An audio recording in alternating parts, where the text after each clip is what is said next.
श्री स्वामी समर्थ कथा 4। गोविंद नावाचा एक अभियंता कर्तव्यनिष्ठ आणि तेलबुद्धीचा होता, पण तो देवदेव काहीही मानत नव्हता। त्याच्याप्रमाणे कर्तव्यच जगात सर्व काही होतं, पण त्याची पत्नी अन्यायी धार्मिक आणि स्वामी भक्त होते। काहीही म्हटलं तर गोविंद ईश्वर भक्ती करायला तयार नसतो। एकदा वीर खणण्यासाठी भूमिपूजनाचा कार्यक्रम असतो। अभियंता म्हणून गोविंदालाच पूजनाचा मानकरी ठरवलं जातं, पण गोविंद या सर्वाला पाखंड म्हणून कुदाली घेऊन पहिला वार जमिनीवर घालायला जातो। पण काय, कुदाल उचलल्याबरोबर गोविंदाच्या छातीत अत्यंत वेदना होतात। कुदाल हातातून गळते। वैद्यबुवा याला हृदय विकाराचा झटका सांगतात आणि गोविंद जेमतेम 2-3 दिवसाचा सोबती आहे असं सांगतात। गोविंद अंथरुणात खिळून राहतो। तितक्यात भुजंग येऊन सांगतो की तो या गावी कीर्तन करायला आला होता।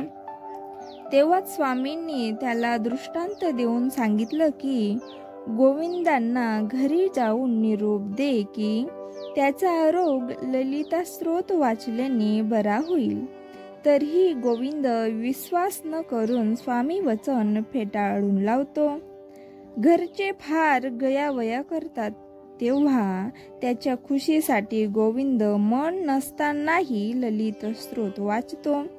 2-3 दिवसानंतर वैद्यबुवा निदान करून सांगतात की गोविंद पूर्णतः रोगमुक्त झाला आहे।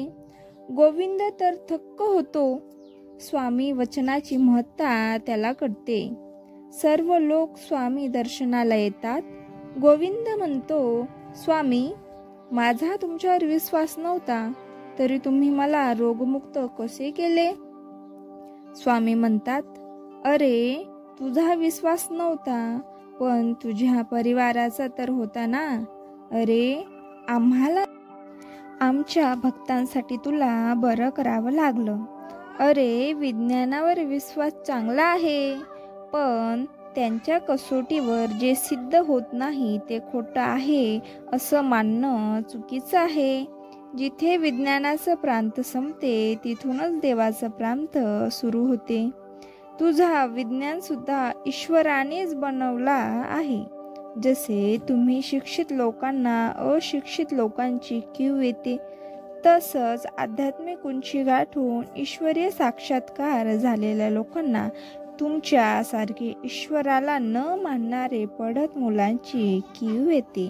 श्री स्वामी समर्थ।